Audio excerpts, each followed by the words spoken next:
let's talk about a big topic today. Causality. This is going to be one of those rambles where I have no idea where it's going. I haven't really thought about this that much in advance, or at all, really.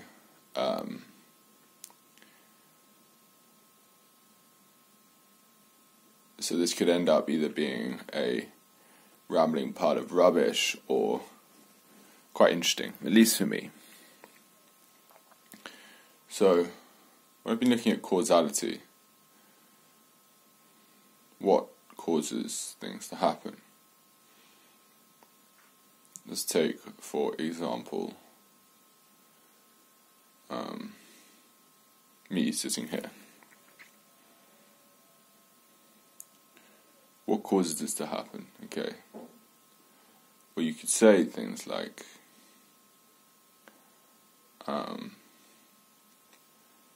I would not be here if I had not decided to start recording videos, or if I had not been born, or if I had not eaten all the food I've eaten, or whatever. You can call a million different things, infinite different reasons why I'm here. Even infinite different things led to this happening right now. So when we say, what is the cause, what do we really mean by that? We say it as if there's one cause, but that's patently ridiculous. This is obviously the same for any event. It doesn't have one cause. Then the next question is, does it have lots of causes? Am I caused by all those things that are happening? All the things that I mentioned before, plus all the other ones that you can think of.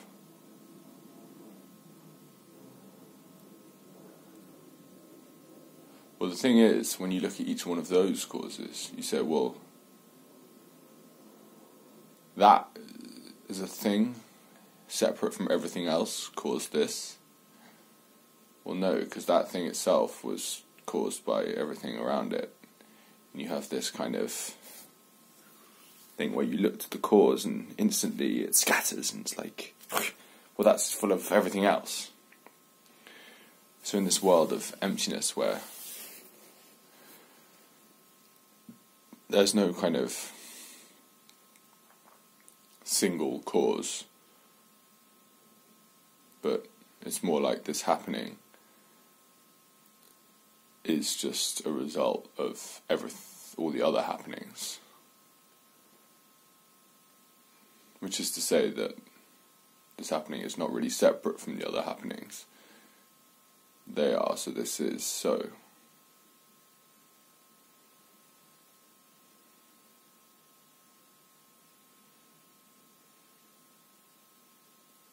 And the fact that when you look at, say, a previous cause, so say, for example, me eating food before, you look at that as a cause. It's not really a thing unto itself, a self-existing thing, the food or whatever. It's not like the food is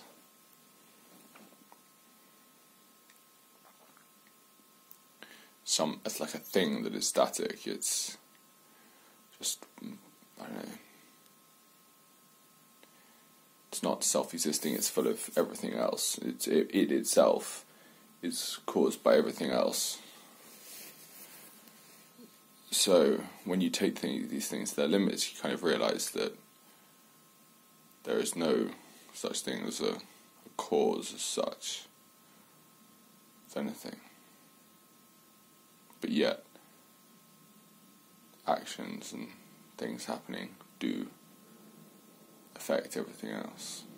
It's all a web, or not a web, a sort of flow.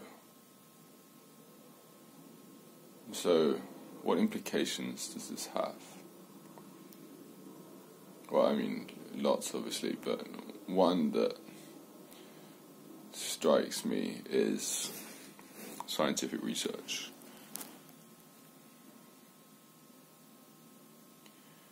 When we say X causes Y,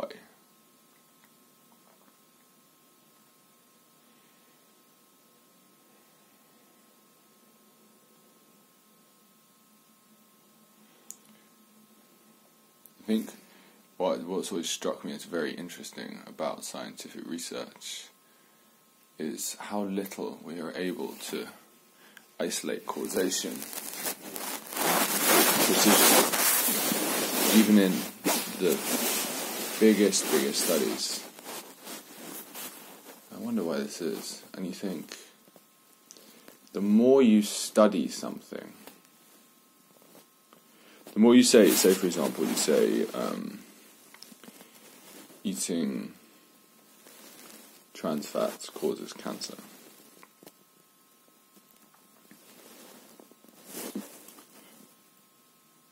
You have preliminary research showing correlation between trans fat consumption and cancer.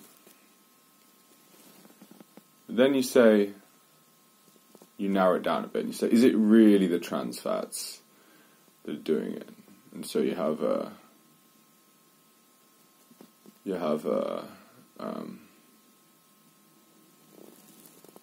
trial in which people who are normally healthy are given trans fats, i.e. there's an intervention imposed rather than just looking at correlation between people who eat trans fats and cancer. And so you have two groups, one eats the trans fats and one doesn't. And the group that eats the trans fats suffers more from cancer.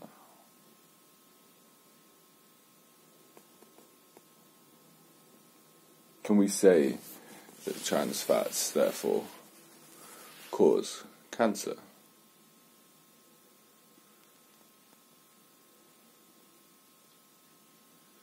Eating of the trans fats, I suppose, has an effect that leads to other effects. So actually I think this does, unless I'm missing something here.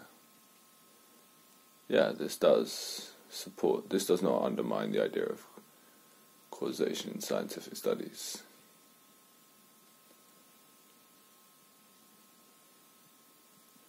But I think maybe the danger is that people see these studies and they think, okay, trans fat is the cause of cancer. And it's like, we want to make things simple. We want to isolate things. But actually,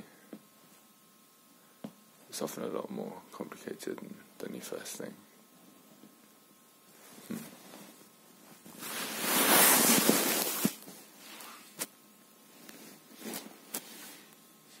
Is this correct?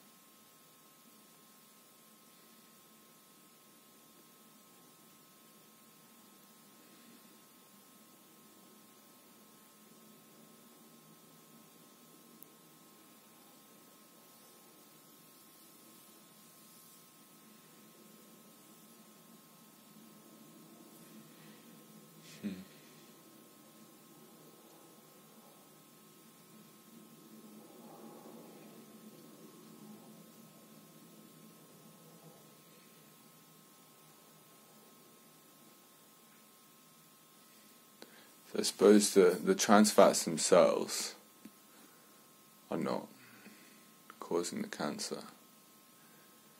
It's funny how these things, when you think of cigarettes cause cancer or whatever causes cancer, it's action that causes results. It's not the idea of self-existing things trans fats cause cancer. It's always in action. It's the eating trans fats leads to results in the same way that in our lives, or action leads to results. But those results are not caused by that action. They're just because the action is itself not a self-contained thing. So eating the trans fats is not a thing which comes in and slices and is separate from everything else. Rather, it is something which itself is caused by all sorts of other things. And so, yeah, here we go. This is where I was getting to. I knew there was something here. It's like when you look at people and say they're eating a lot of trans fats, and you say, okay, that's what's doing the harm. But actually, when you look at the eating of the trans fats and you say, what's going on there? There are all sorts of other reasons that are going into that. Maybe you're eating more trans fats because of whatever availability or blah blah blah, and you can have this regress where you look at the cause of the cause, and you have this infinite regress to the extent that nothing is really caused by one thing. So then,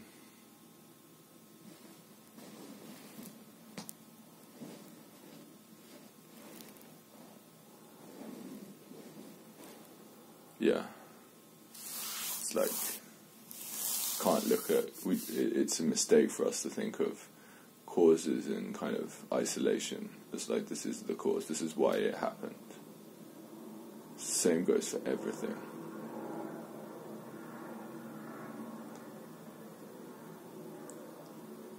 That's not to negate the idea that actions lead to effects.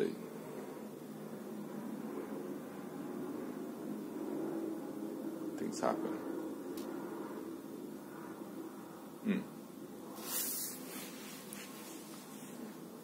So do I look at scientific research a little differently in this light now? We say,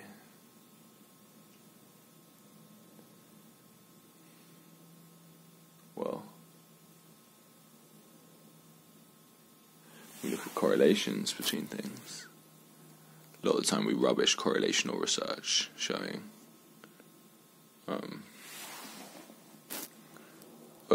if there's a correlation between eating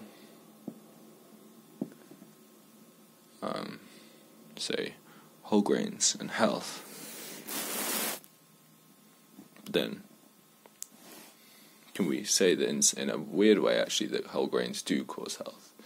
Because there's something going on there in the web of happenings of doings that in some ways it's like the eating of whole grain food, although when you feed people whole grain food specifically in a controlled trial, rather than looking at correlations in cross-sectional data, you can see that the eating of whole grains goes with the other activities. It's kind of almost like caused by a sort of healthy mind in some ways, because people think the whole grains are healthy or whatever. So, in some ways, the health comes before the whole grains in that respect. But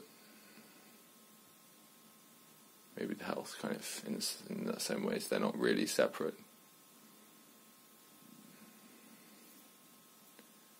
And the eating the whole grains causes the feeling of healthiness, which causes other healthy behaviours. Anyway, we definitely verged in rambling territory there. That was kind of fun.